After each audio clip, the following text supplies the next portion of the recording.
সংশোধিত আরপিওর যে প্রভিশন জোট হলেও পার্টিদের যে অরিজিনাল মার্কা তাদের জন্য বরাদ্দ থাকে সেই মার্কায় নির্বাচন করতে হবে, সেটি যে নিজ নিজ মার্কায় নির্বাচন করতে হবে সেই সংশোধিত বিধানটিকে চ্যালেঞ্জ করে এনডিএমের মহাসচিব তিনি একটি রিট দায়ের করেছিলেন।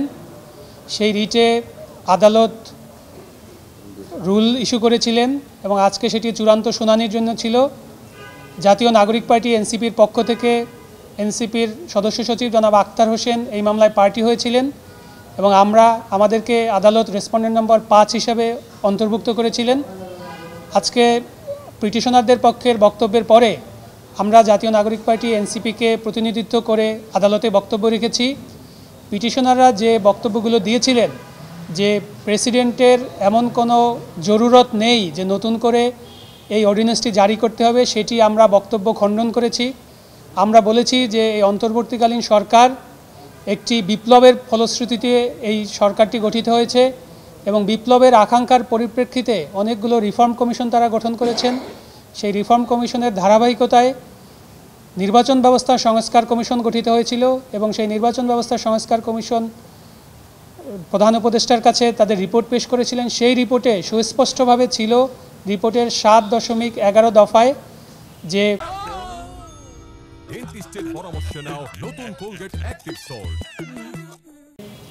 এটি মানুষকে বিভ্রান্ত করা হয়, অর্থাৎ জোটবদ্ধ হয়ে ইলেকশন করার ক্ষেত্রে কোনো পলিটিক্যাল পার্টি যদি তার নিজের মার্কা পরিত্যাগ করে অন্য কোনো পার্টির মার্কা গ্রহণ করে, এটার মাধ্যমে জনগণকে অর্থাৎ রাষ্ট্রের যারা মালিক যারা ভোটার তাদেরকে বিভ্রান্ত করা হয় এবং গণতন্ত্রের যে বিকাশ সেটি বাধাগ্রস্ত হয়।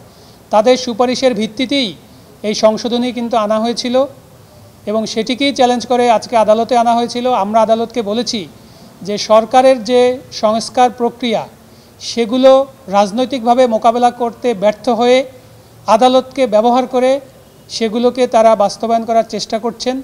আমরা আদালতের কাছে আইনগতভাবে এবং জনগণের যে বিপ্লবের পরে যে রাজনৈতিক সংস্কারের আকাঙ্ক্ষা তৈরি হয়েছে, নির্বাচন ব্যবস্থার সংস্কারের আকাঙ্ক্ষা তৈরি হয়েছে, সেই জায়গা থেকে আমাদের আর্গুমেন্টগুলো করেছি।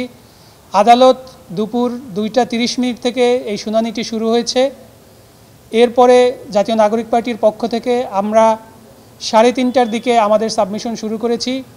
আদালত ধৈর্য ধরে আমাদের বক্তব্য শুনেছেন এবং মাঝখানে তারা একটি ব্রেক নিয়েছেন এবং একটু আগে আদালত শুনানি শেষ হওয়ার সাথে সাথেই আদালত বলেছেন তারা তাদের সর্বসম্মত সিদ্ধান্তে তারা পৌঁছেছেন এবং ম্যাডাম জাস্টিস ফাতেমা নজিব এবং ম্যাডাম জাস্টিস ফাতেমা আনোয়ার তাদের সম্মিলিত সিদ্ধান্তে এই রুলটি খারিজ করে দিয়েছেন। অর্থাৎ নির্বাচন ব্যবস্থার সংস্কার কমিশনের সুপারিশের ভিত্তিতে আরপিওতে যে সংশোধনীটি আনা হয়েছিল জোটবদ্ধ হলেও নিজ নিজ দলের মার্কায় সকল পার্টিকে ইলেকশন করতে হবে, সেটি বহালি আছে। এটির কোনো ধরনের ব্যত্যয় আদালত ঘটাননি এবং আদালত এই সকল বিষয় বিবেচনা নিয়েছেন, বিপ্লবের স্পিরিটকে বিবেচনা নিয়েছেন, আইনগত বিষয়গুলো বিবেচনা নিয়েছেন এবং প্রেসিডেন্টের যে অর্ডিন্যান্স মেকিং পাওয়ার সেটির বিষয়টিও বিবেচনা নিয়েছেন। সব বিষয় বিবেচনা নিয়ে তারা এই আদেশটি দিয়েছেন।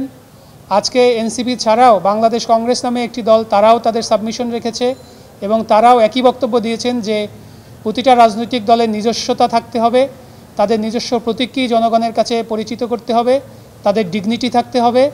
এর বাইরে গিয়ে মানুষকে বিভ্রান্ত করে ভোট পাওয়ার বা শুধুমাত্র ভোট শুরু হওয়ার আগে পার্লামেন্টে একটি সিট পাওয়ার জন্য কোনো ধরনের নেগোসিয়েশনের মাধ্যমে নিজেদের সম্মানকে বিসর্জন দেওয়ার সুযোগ নাই।